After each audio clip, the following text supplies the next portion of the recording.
retrouvez maintenant La Foi prise au mot, votre émission de formation chrétienne présentée par Régis Burnet. Aujourd'hui, Thérèse d'Avila, avec Jean Canavaggio, professeur émérite de littérature espagnole, coordinateur d'une édition des œuvres complètes de Thérèse d'Avila, Jean Delacroix et Anne Pfister, présidente de l'Ordre des Carmes Déchaux Séculiers.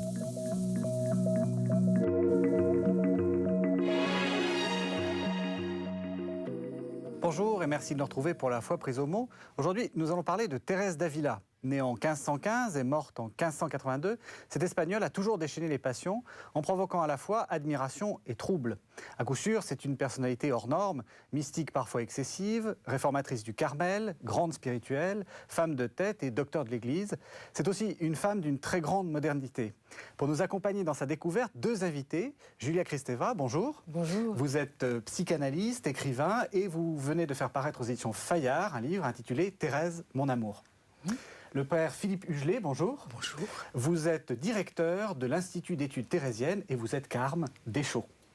Alors, ce que je vais vous proposer de faire, c'est de parcourir un peu la vie de Thérèse pour essayer de comprendre un peu qui était cette femme et donc de voir, d'essayer de mieux la connaître.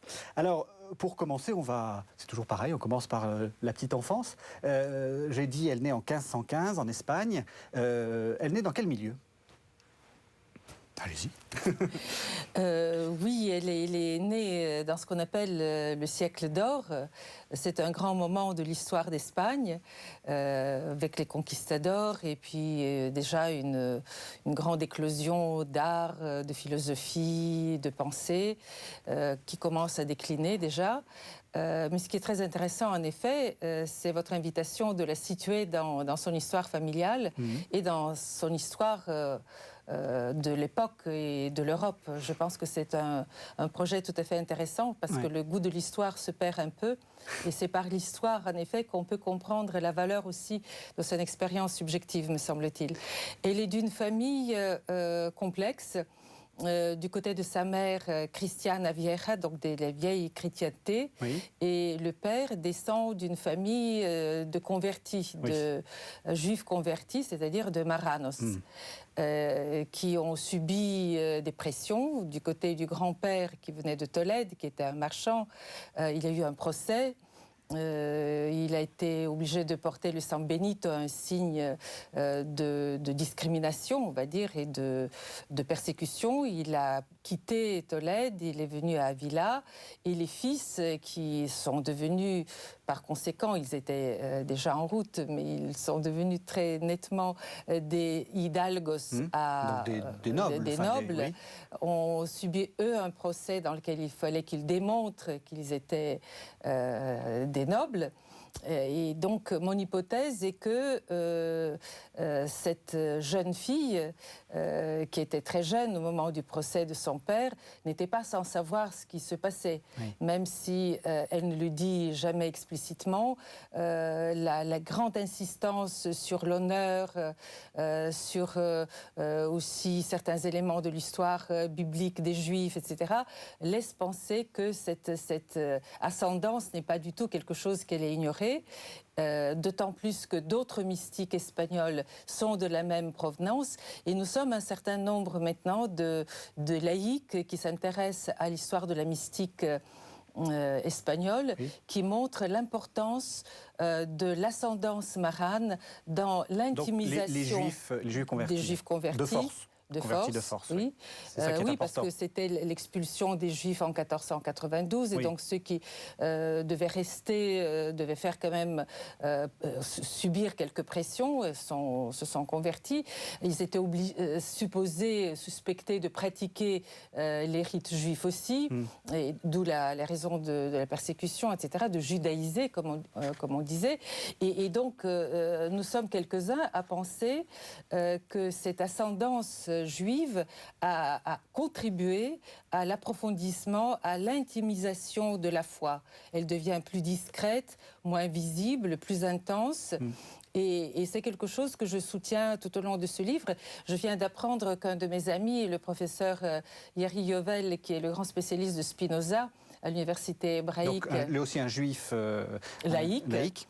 Avec lequel nous enseignons à la New School for Social Research à New York, vient de terminer un livre où il parle d'autres personnes d'ascendance marane, donc juive, en Espagne, qui ont été de grands mystiques. Et il soutient plus fermement que moi la thèse que cette ascendance est décisive. Moi, je pense qu'il y a une mystique en dehors de cela, une mystique chrétienne qui remonte très loin. De Aréopagite, en passant par Maître Eckhart et Saint-Bernard, etc., etc. Mais l'influence juive a été... Mais l'influence juive a été importante pour elle. Oui. Oui, je crois qu'en même temps, elle bénéficie d'une grande vitalité durant son enfance et sa jeunesse de l'Église même d'Espagne, qui connaît, avant les réformes de Trente, avant donc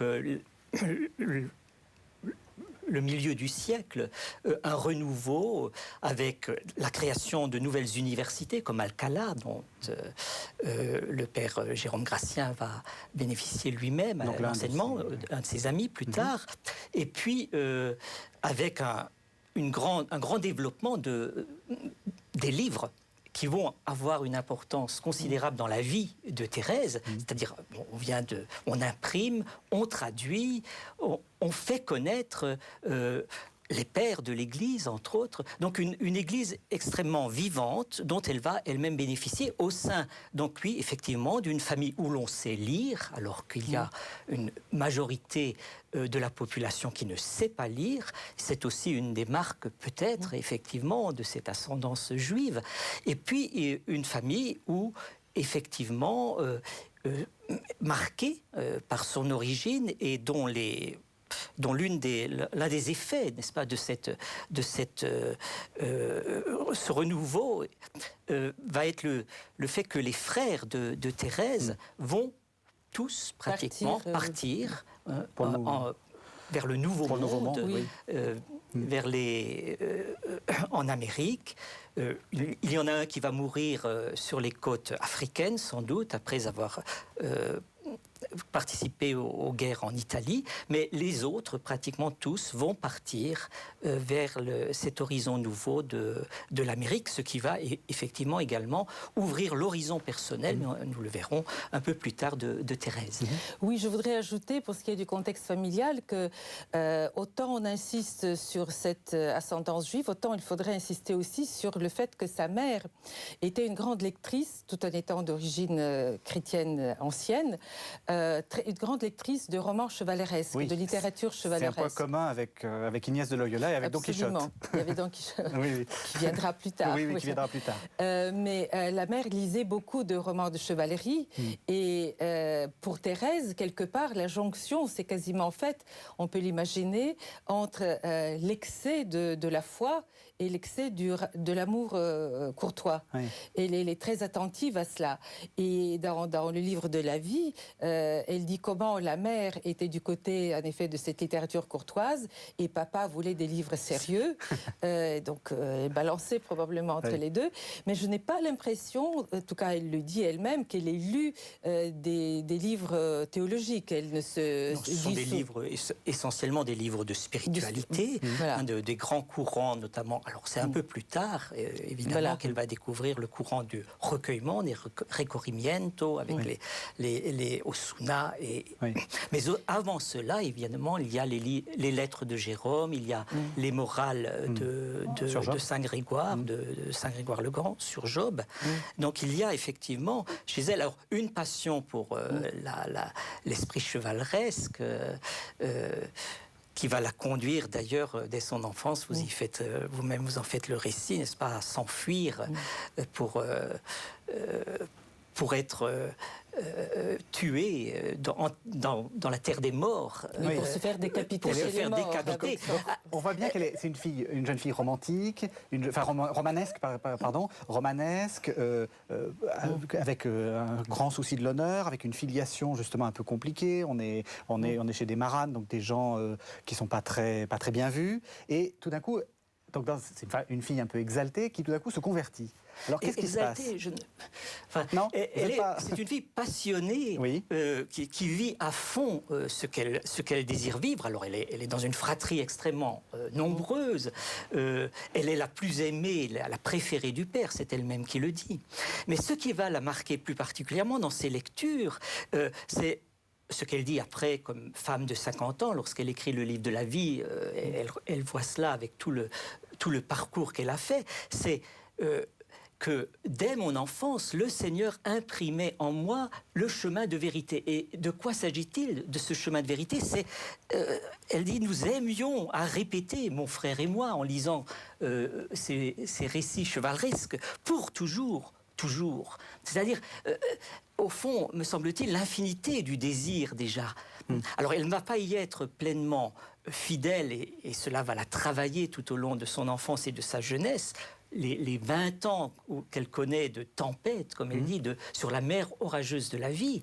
Mais dès l'enfance, alors effectivement, quand elle raconte son enfance dans le livre de la vie, ses premiers chapitres sont un peu comme le paradis perdu. C'est raconté sous disons, figuré sous cette forme un petit peu du temps paradisiaque.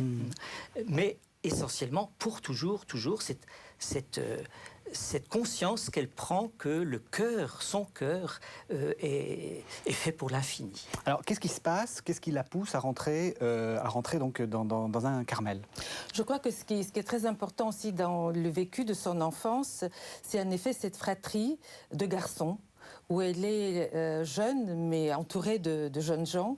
Et il y a une sorte d'appel à la fois à la sensualité, à la sexualité, tout bien, tout honneur, mais enfin une très grande intensité dans cette famille, et cette identification à être comme les garçons, et peut-être même mieux qu'eux.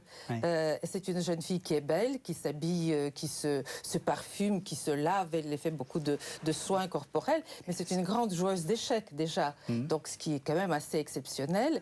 Et il y a aussi la mort de sa mère. Elle est très jeune, il y a 12 ans, je crois, 13 ans, et elle rentre dans un couvent d'Augustinienne, et ensuite, ce qui est beaucoup, elle rencontre des femmes qui sont déjà dans les ordres, dont l'amitié de ces femmes l'impressionne, mais je crois que ce qui a joué, et moi c'est mon hypothèse d'ailleurs avec certains biographes espagnols plus récents, le rôle de son oncle paternel Pedro, qui était un homme cultivé, qui était un érasmiste, qui était un lecteur de Saint Jérôme, traducteur de la Bible, qui est entré après dans un couvent hieronymite et qui l'a fait lire des textes des épîtres de Saint Jérôme.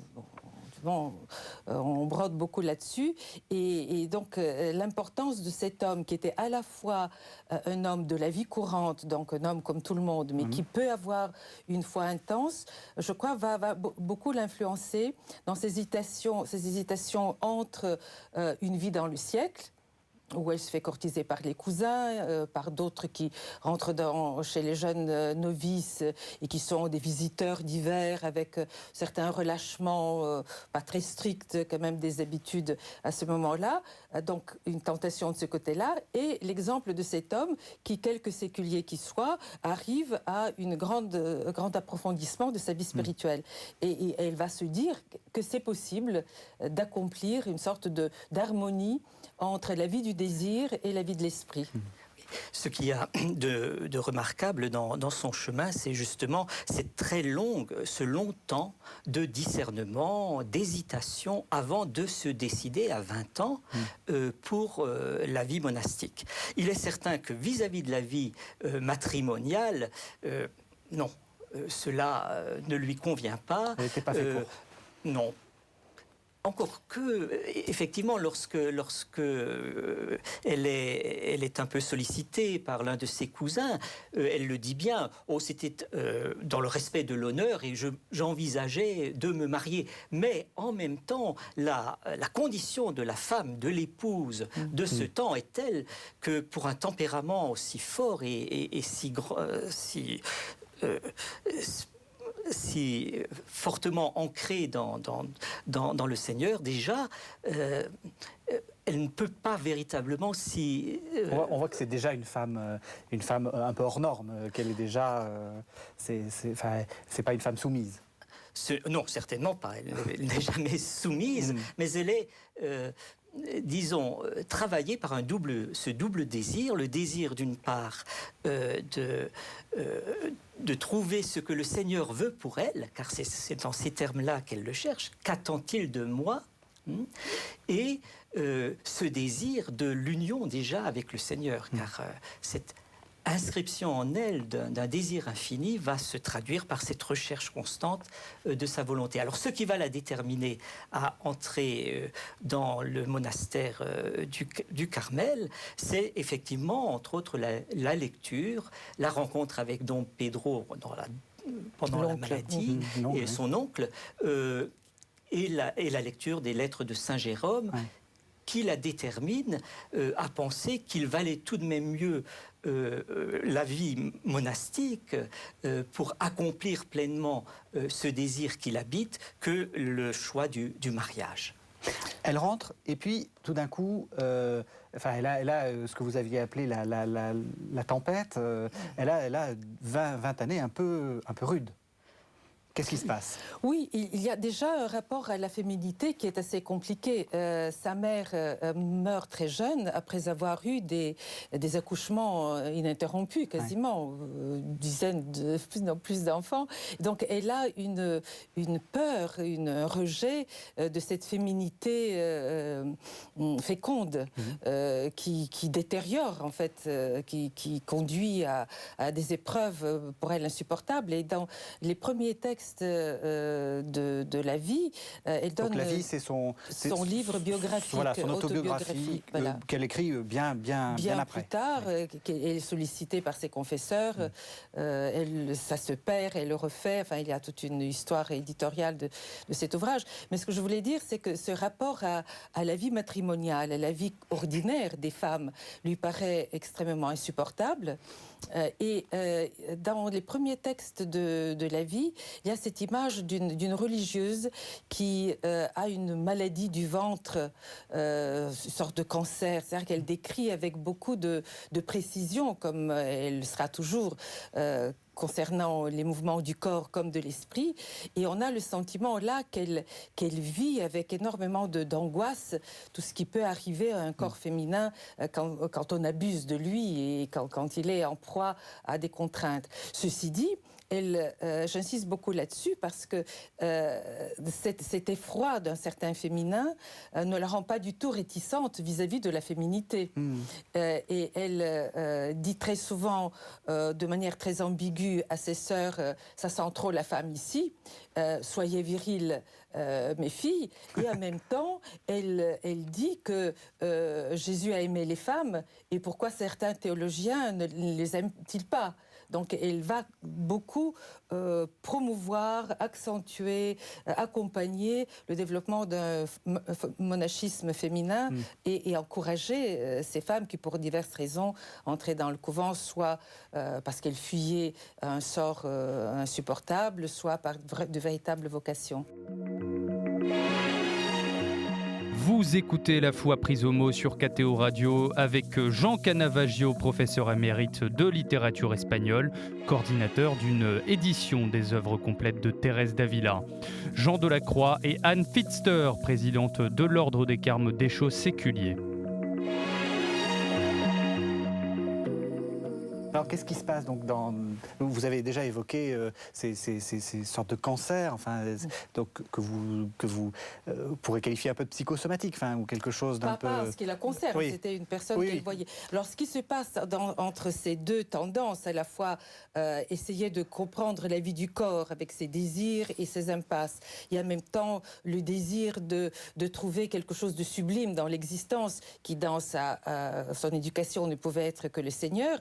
Entre ces deux extrêmes, son corps se trouve à des tas de tempêtes et de contradictions intenables, et elle va avoir des crises que des psychiatres et analystes aujourd'hui diagnostiquent comme de type épileptique, qu'elle décrit d'ailleurs avec une certaine précision, là aussi très, très impressionnante.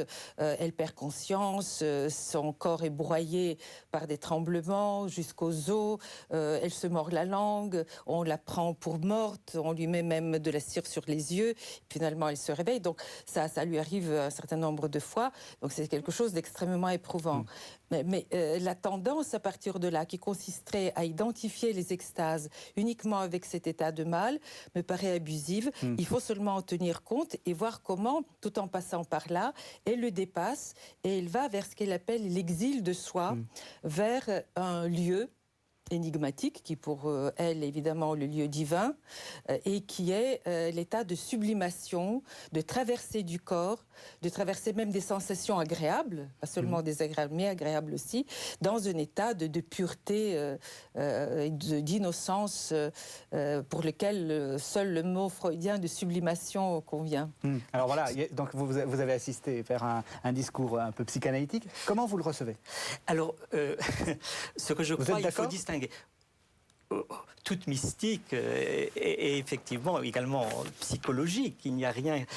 Mais ça n'est pas que cela. Donc il y a toujours, dans toute expérience spirituelle, une dimension psychologique et qui peut effectivement...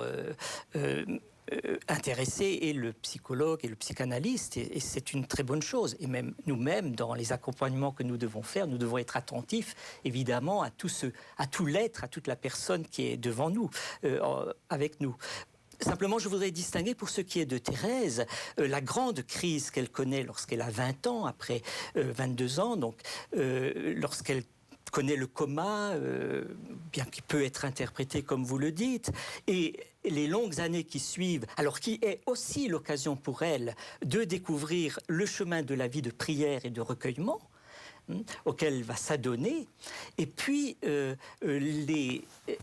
la période qui suivra la conversion en 1554, la période proprement extatique et spirituelle, où effectivement il y aura également une résonance très forte sur le corps de cette expérience, et qu'elle racontera volontiers, non pas en termes évidemment dans un intérêt psychologique, mais comme un récit pour aider au discernement, puisqu'elle écrit et elle cherche à dire ce qu'elle vit pour soumettre ce qu'elle vit au discernement de ceux qu'elle appelle les théologiens, les lettrés. Alors, oui. Oui. Non, mais l'idée que il y a une sorte que la mystique, c'est aussi passer par des crises liées au corps, et que c'est aussi les surmonter. Une sorte de sublimation, ça vous...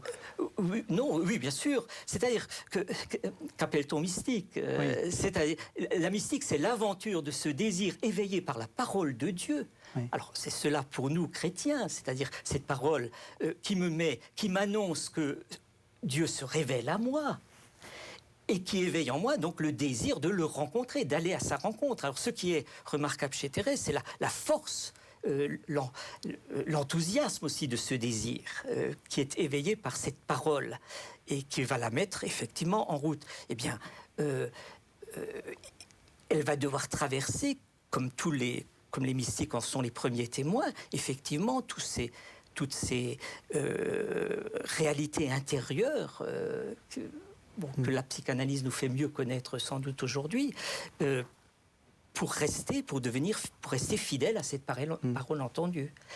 Alors, ce qui est intéressant et que vous montrez bien, c'est que ce qui est important pour elle, c'est l'écriture. On a déjà dit qu'elle lisait beaucoup, elle écrit aussi beaucoup, et vous êtes aussi beaucoup intéressé à la littérature. Thérèse, c'est un écrivain et qui sublime, en gros, par l'écriture, enfin, qui fait sa psychanalyse par l'écriture. Oui, je voudrais... Je suis un peu... oui, non, on peut dire ça, en schématisant, mais ouais. On est dans le vrai.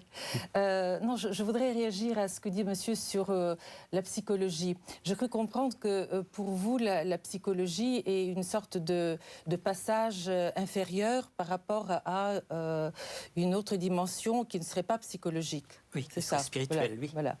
Alors que la psychologie, ça vient du mot psyché, qui veut dire l'âme.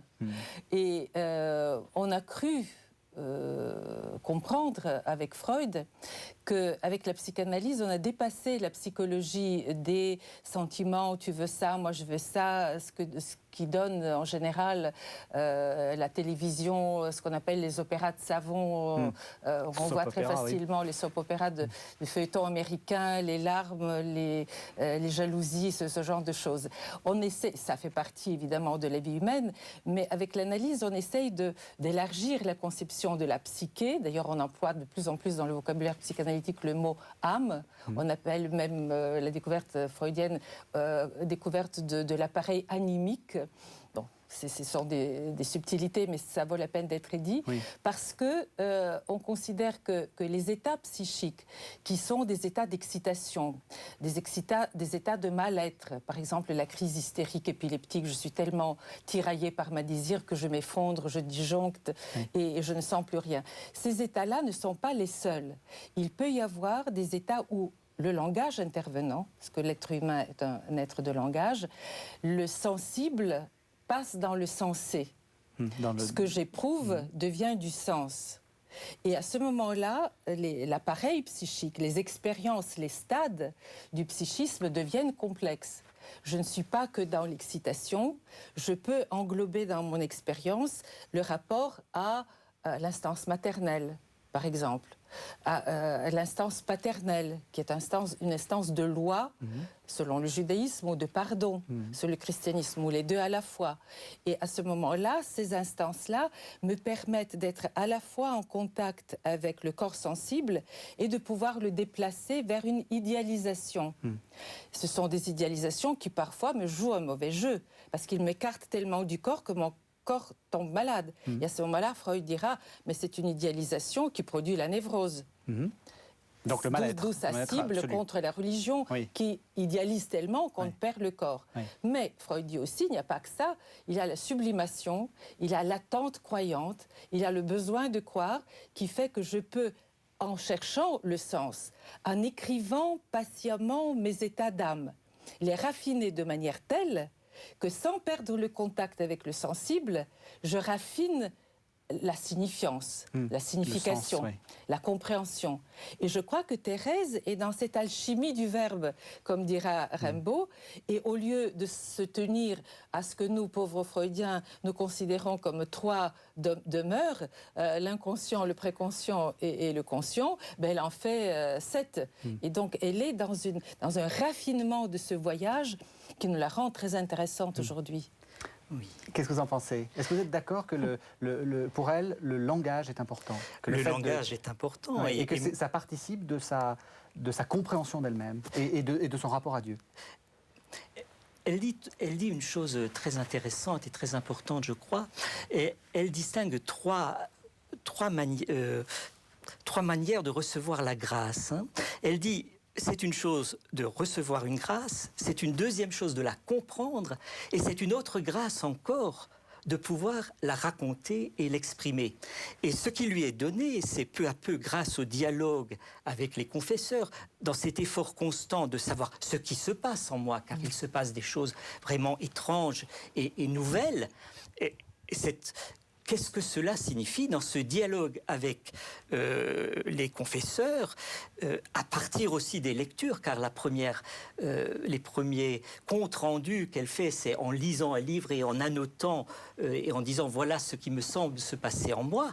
Et peu à peu, elle-même se met à écrire à la demande des confesseurs qui lui demandent de rendre compte de ce qu'elle fait. C'est-à-dire ce passage à la parole est très important pour elle-même et pour discerner que c'est bien l'œuvre de Dieu qui s'accomplit en elle, puisque c'est cela, sa foi, et pour ensuite, effectivement, vivre plus avant, progresser dans ce chemin qui lui est proposé. Alors, ce qui est nouveau et ce qui marque la nouveauté de son expérience, c'est ce sentiment de la présence de Dieu en moi.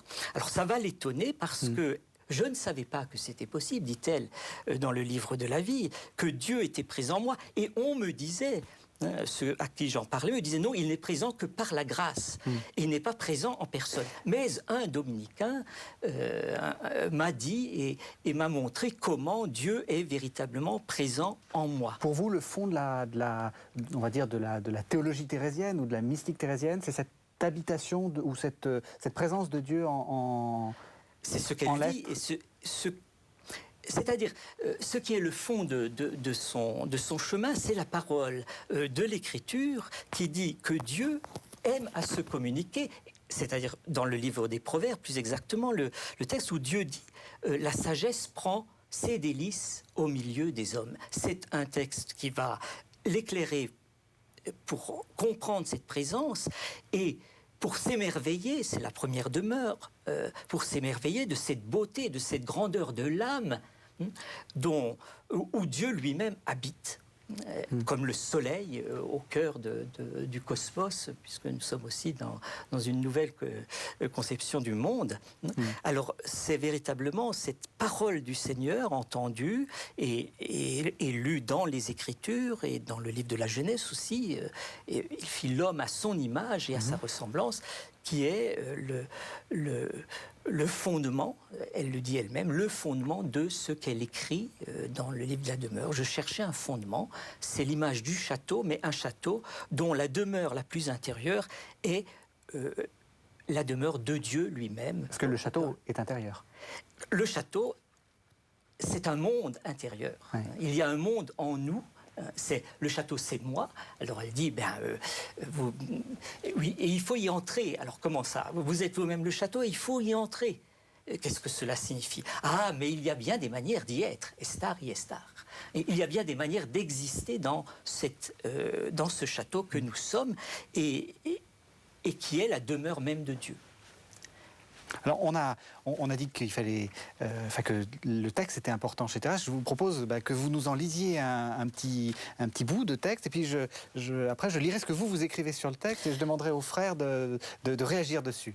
Si vous permettez, je vais rebondir sur la question des deux axes de sa mystique et on va lire les textes comme vous me l'invitez. Le langage et la présence de l'infini en elle. Oui. Je pense que c'est très important de souligner ce rôle du langage. Elle commence par lire beaucoup un mystique qui s'appelle Francisco de Osuna, qui fait des oraisons muettes.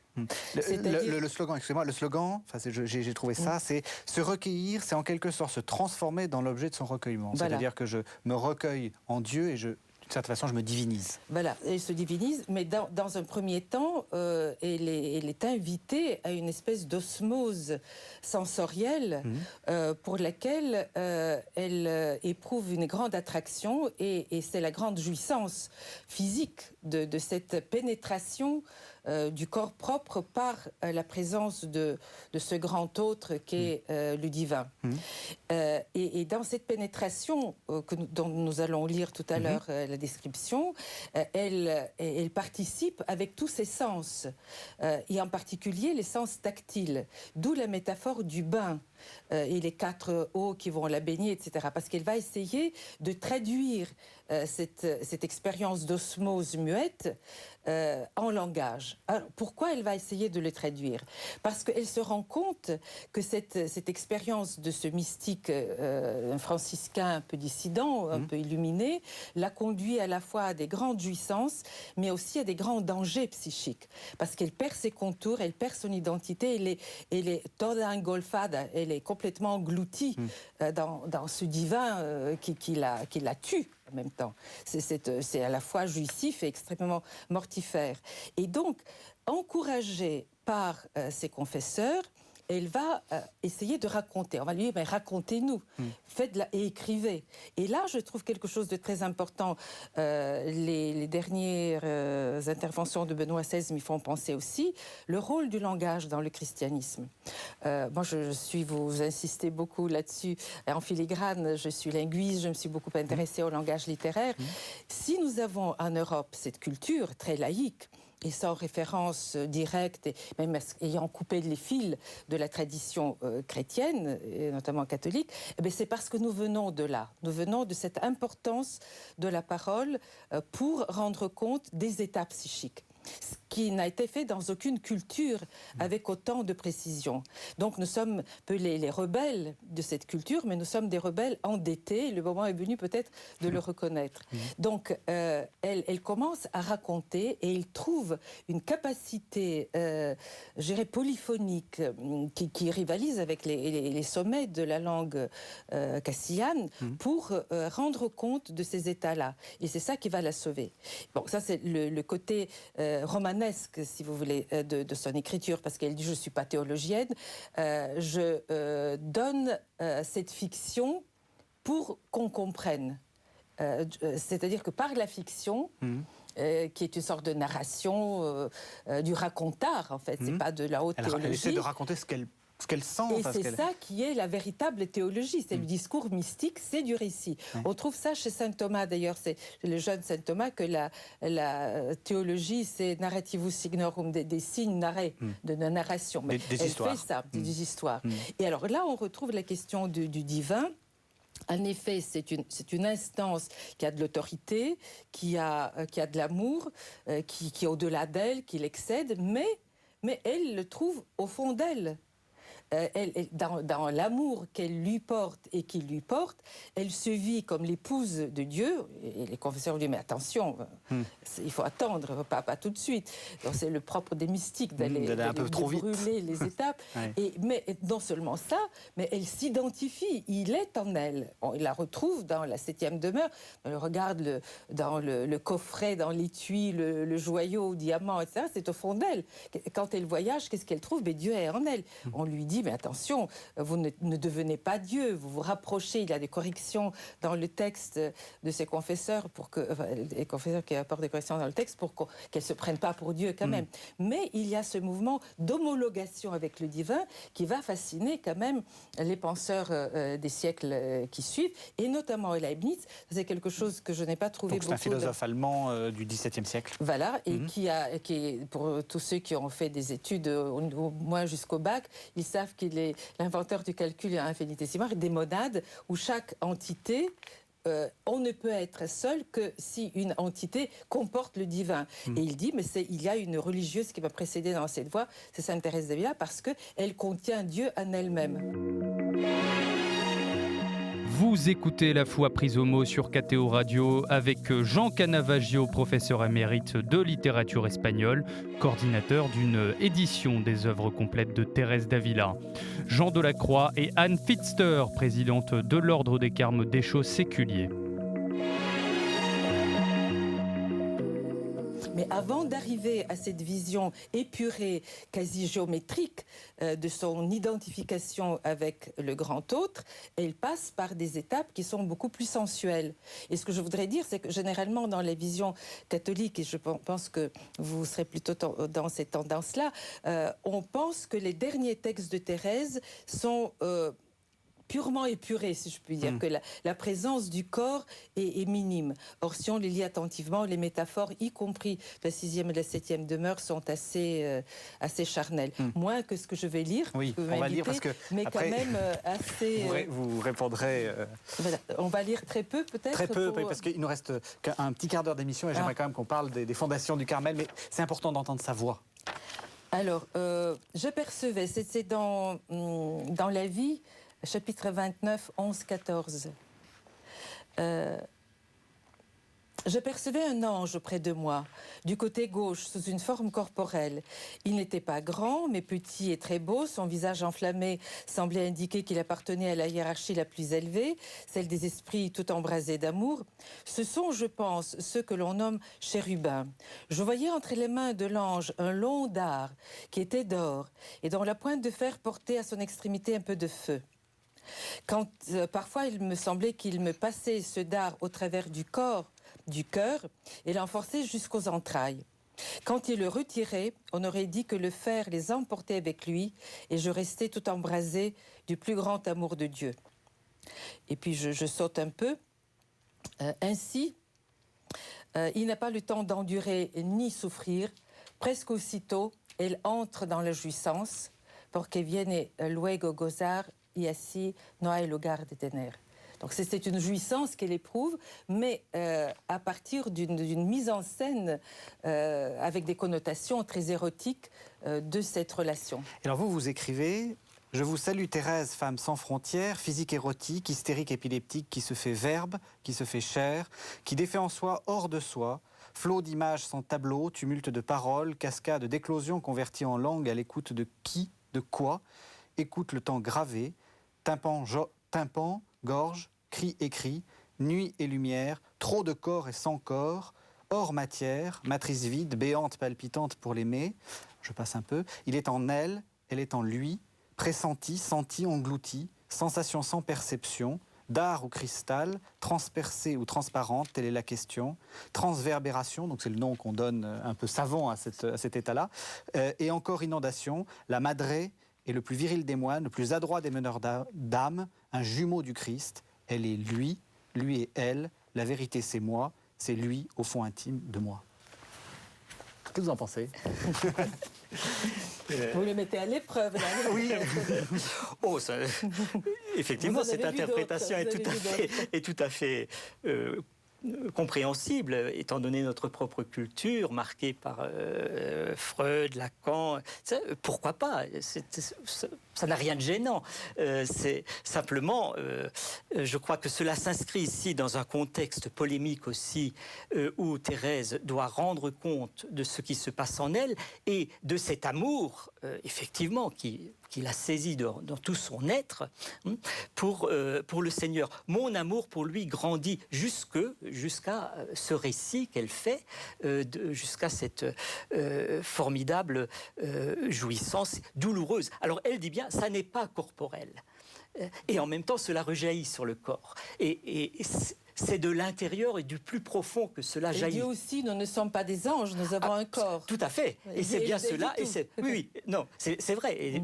Et en même temps, oui, elle le dit cela, effectivement, dans le cadre de la grande tentation qu'elle a eue, d'aller au-delà de Jésus-Christ, hein, de cet homme, Dieu, pour elle, et comprenant mal sans doute, effectivement, Osuna et d'autres, pensant qu'à un moment donné de l'itinéraire spirituel, on pouvait se passer de Jésus-Christ pour s'abîmer en Dieu lui-même, dans la déité, et elle s'est aperçue très vite, au bout de quelques mois, que c'était une impasse et que le seul lieu pour elle, et dans la foi qu'il habite, de rencontre avec Dieu, c'est Jésus, la sainte humanité. La sainte humanité, c'est le ressuscité. Pour Thérèse, ces rencontres, sa communion, son amitié se portent sur le ressuscité, le vivant. Et je voudrais alors, pour faire écho à cette présence intérieure qu'il habite et dont elle témoigne, lire ce poème qui est également magnifique, parce que c'est le seul où elle donne voix à l'époux. Généralement, dans ses poésies, c'est elle qui parle. Que veux-tu qu'il soit fait de moi? Ici, c'est l'unique poésie sur une parole entendue et méditée. Âme, cherche-toi en moi, cherche-moi en toi. L'amour a su de telle façon, âme, te porter en moi, que nul savant peintre n'aurait pu, avec une telle perfection, graver une telle image. Alors, voilà, Dieu est le peintre. Et ce qu'il peint, c'est le portrait, c'est l'être même de Thérèse dans les entrailles divines. C'est ce qu'elle va dire. Tu as été créée par l'amour, ravissante, belle, et c'est ainsi que tu es peinte dans mes entrailles. Thérèse peinte dans les entrailles même de Dieu. Si tu te perdais, mon aimé, âme, tu dois te chercher en moi. Car je sais que tu te trouveras dans mon sein, portraiturée, et si bien prise sur le vif, que si tu te vois, tu te réjouiras de te voir si bien peinte. Alors, et si par hasard tu ne savais pas où me trouver moi, ne va pas de ci de là, mais si tu veux me trouver moi, tu dois me chercher en toi. Car tu es ma chambre, tu es ma maison, ma demeure. J'appelle donc à n'importe quelle heure. Si je trouve de ta pensée la porte fermée, hors de toi, il est vain de me chercher, puisque pour me trouver moi, il te suffira de m'appeler, car j'irai à toi sans tarder, et moi, tu dois me chercher en toi. C'est cette invitation, ce chemin de communion et d'alliance avec le Seigneur qu'elle vit, dont elle déploie tout le panorama à travers le livre des demeures, le château intérieur. Alors, il nous reste malheureusement que 8 minutes, très exactement, pour évoquer l'autre partie de la vie de Thérèse, qui est la partie un peu plus active, on va dire, quoique, à mon avis, ce soit très actif, la mystique. Mais j'ai trouvé ça très important qu'on parle de mystique, parce que c'est très difficile de parler de mystique à la télévision, donc on en parle un peu. C'est après les fondations qu'elle fait. Alors, très brièvement, qu'est-ce qui se passe à partir des années 1560 ? Alors, à partir des années 1560, il se passe effectivement dans la vie de Thérèse un événement considérable qui est dans le récit même de la première fondation du monastère de Saint-Joseph, le point de départ, cette vision de l'enfer ou cette épreuve qu'elle vit, qui est le fait, alors que Madame Kristeva, je crois avec raison aussi, décrit comme une naissance, et c'est vrai que cela va donner naissance à tout l'élan fondateur de Thérèse, et d'abord du premier monastère, car elle ne pense pas en fonder plus d'un au départ. C'est-à-dire qu'on lui demande de créer... Enfin... Non, oui, elle va éprouver dans son être ce que c'est qu'une âme qui se condamne elle-même, qui se détruit elle-même. L'œuvre du péché, c'est l'autodestruction de l'âme.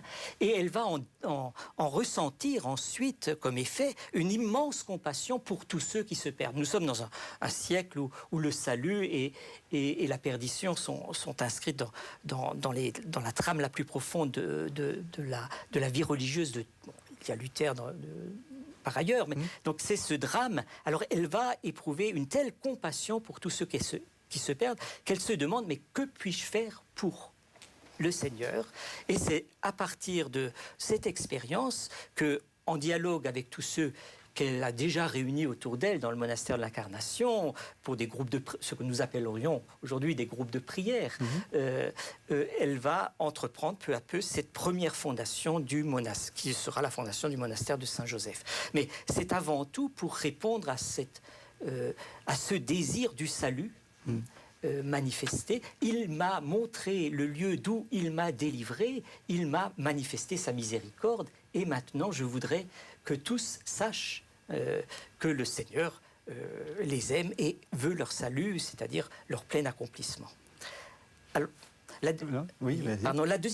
l'étape suivante, alors en 62, je passe sur les nombreux éléments de la fondation, elle va s'apercevoir de la vitalité de cette nouvelle fondation, et puis il va y avoir la rencontre avec un franciscain héritier de Bartolomé de las Casas qui vient parler des indios et des méfaits terribles que font les Espagnols contre les Indiens. Elle va en être profondément bouleversée pour toutes ces âmes qui se perdent et qui sont parfois pires que des bêtes, comme elle l'écrit à son frère Lorenzo. Et puis, il va y avoir la visite du général de l'ordre, qui est tout à fait exceptionnel, qui vient en Espagne pour y promouvoir la réforme voulue par Rome, par le Concile de Trente, et qui va découvrir dans cette fondation de Thérèse une manière nouvelle de vivre et va lui donner l'autorité pour fonder autant de monastères que j'ai de cheveux sur la tête, on ne sait pas combien. En fait, elle va en fonder 16-17 jusqu'à la fin de sa vie. Assez considérable. Ce qui est quand même... Quelle est la caractéristique de cette nouvelle vie qu'elle promeut? Alors, la caractéristique de cette nouvelle vie, c'est d'abord le choix d'une petite communauté, l'Incarnation, 180 religieuses. Donc l'Incarnation, c'est le monastère où elle était? Elle est entrée... les communautés qu'elle veut fonder, nous serons 13 comme le collège du Christ, c'est-à-dire le Christ et les 12 apôtres. C'est la figure qui va... Voilà. Après, elle va augmenter le nombre jusqu'à 21 parce qu'il y a tellement de jeunes filles qui viennent frapper à la porte de ces monastères. Bon, il y a cela où l'on puisse s'aimer dans une égalité parfaite. Il n'y a plus de classe sociale au sein de la communauté et dont le principal projet de vie, c'est évidemment prier sans cesse. Vivre, nous sommes appelés à la prière et à la contemplation, c'est la vocation même du Carmel, cette communion avec Dieu, cette union avec Dieu, avec un accent nouveau qui est véritablement la nouveauté de Thérèse, non pas une contemplation pour Dieu seul, mais un partage de ce désir du salut qu'a Dieu pour tous les hommes, c'est-à-dire ce qu'on appellera une dimension apostolique de la vie de prière. Vous êtes là pour vous battre, on se bat. Alors c'est dans le contexte évidemment de la séparation, de la division de la chrétienté catholique entre protestants et catholiques, des guerres de religion, 62, la première guerre de religion en France. Oui. Et donc, voilà, c'est pour que nous prions pour tous ceux qui vont combattre pour le Seigneur et alors, il nous reste juste deux petites minutes. J'aimerais donc 2 réponses assez brèves. Avec une question assez personnelle, finalement, qu'est-ce qui vous attire le plus dans cette figure-là ? Pourquoi vous la recommanderiez, sa lecture ? Parce que c'est une femme qui a réussi à parler de son expérience amoureuse de manière à la fois très sensuelle, très physique, qui parle aux contemporains, et en même temps de transcender cette expérience en la situant dans une culture en crise. Et ceci par l'écriture. C'est-à-dire que pour moi, ces moyens de se transcender sont dans un au-delà qui fait partie de la vie psychique interne. Son au-delà est immanent. Et c'est l'acte de l'écriture qui l'a conduite à éclaircir ce qui se passe en elle, à le maîtriser et à le rendre efficace. Par exemple, dès qu'elle commence à écrire la vie, elle commence à fonder. L'écriture et l'acte politique de l'Église, en tant que politique de l'Église, création d'un nouvel ordre, sont contemporains. Et cette présence de l'écriture et de la politique se situe dans une époque où l'Europe est en crise. Le catholicisme aussi, il y a les protestants, il y a les humanistes, et elle fait une fondation qui peut paraître réactionnaire, parce qu'elle est rigoriste. Ouais. Elle va du côté de la règle primitive. Elle veut beaucoup plus d'austérité. Mais elle fait cette austérité avec une jubilation et elle y greffe tellement de choses modernes qu'avec le classique, elle innove. Et elle fait ces monastères comme exemple par rapport à un monde qui chancelle de l'existence d'une autre dimension qu'elle signifie à tout le monde et qui est sa révolte finalement et son message. Et vous alors, très brièvement, excusez-moi. Aventurar la vida, aventurer la vie, vivre la vie comme une aventure de communion avec le Seigneur et une aventure qui nous dit ce que c'est que d'être un spirituel au sens chrétien du terme, c'est-à-dire engagé véritablement dans l'histoire de notre temps en prenant véritablement les responsabilités qui sont les nôtres pour vivre en conformité à cet amour de Jésus, parce que c'est Thérèse de Jésus, Thérèse transformée et par cet amour qui a été le cœur de sa vie. Merci à tous les deux. Merci beaucoup de nous avoir fait découvrir Thérèse d'Avila. On se retrouve la semaine prochaine pour un nouveau numéro de La Foi prise au mot. Merci.